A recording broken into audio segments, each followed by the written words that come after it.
আসসালামু আলাইকুম ভাই ব্রাদার। এই যে ইঞ্জিনটা দেখতেছেন, আমি এখানে একটা ডিসকভার 100 বাইকের ইঞ্জিন বানাচ্ছি।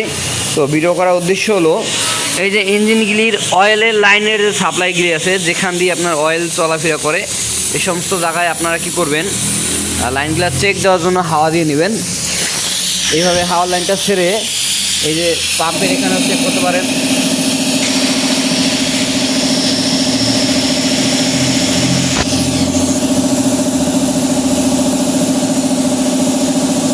এই যে ময়লাটা, এটা আমি রাখলাম এইখানে, দেখেন এই যে ময়লাটা এইখানে রাখলাম।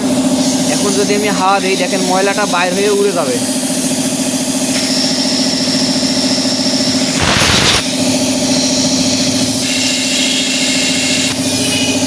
ঠিক এইভাবে প্রতিটা জায়গায়, এই উপরেও আছে,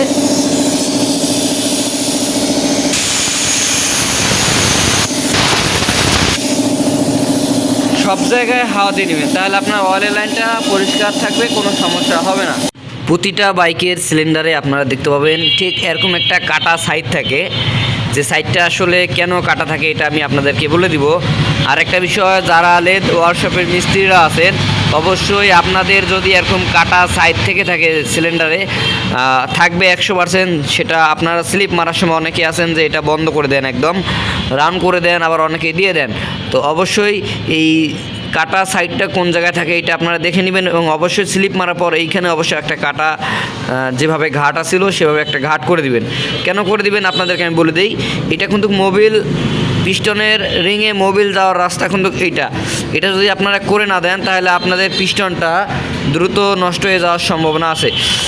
কিভাবে একটু আপনাদেরকে আমি আরও সহজভাবে বোঝাই দিই। দেখেন, আমাদের বাইকের ইঞ্জিনের পিছনের সাইডটা কিন্তু এইটা হলো ইনটেক সাইড, ইঞ্জিনের পিছন সাইড এইটা কিন্তু এইটা হবে ইনটেক সাইড, আর এটা সামনের দিক যেটা হবে এক্সস্ট সাইড। আর আমাদের যে সিলিন্ডার ব্লকটা আছে, এটা যদি আমরা এইভাবে বসাই, ঠিক এই সাইডে আমাদের কাটা সাইডটা, এই দেখেন এই সাইডে আমাদের কাটা সাইডটা, এই দেখেন এই কাটা সাইডটা আমাদের সরাসরি বসতে আছে হলো আমাদের এইখানে ঠিক একটা নজেল আছে, দেখেন, যেটার কাজ হলো অয়েল ছিটানো। এই নজেলটা আমাদের সরাসরি পিস্টনে অয়েল ছিটায় দেয়। এই যে নজেলটা, এটা সরাসরি পিস্টনের উপর দিকে অয়েল ছিটায় দেয়। ঠিক কিছু কিছু বাইকে এইটা থাকে না, কিন্তু ম্যানুয়ালিভাবে অয়েলটা উপর দিকে ছিটায় দেয়। আর এই অয়েলটা পিস্টনে সঠিকভাবে যাওয়ার জন্য এই যে কাটা সাইডটা আছে, এটা আপনাদেরকে ক্লিয়ার রাখতে হবে। যে যেখানে যেভাবে কাজ করেন না কেন, এটা অবশ্যই আপনারা ক্লিয়ার রাখবেন, তাহলে আপনাদের পিস্টনটা লং টাইম আপনারা ব্যবহার করতে পারবেন। তো এই হলো আমাদের ভিডিও করার উদ্দেশ্য, যাতে আপনাদেরকে সহজভাবে বুঝিয়ে দিতে পারি। তো আশা করি আপনারা বুঝতে পারছেন। আমাদের বাইকটা আমরা স্টার্ট দিয়ে দেখছি আসলে আমাদের বাইকে মোবিল উঠে কিনা। তো আমার একটু আগে আমি স্টার্ট দিয়েছিলাম, তো আমার খেয়াল ছিল না, আপনাদেরকে আমি ভিডিও করে দেখাবো।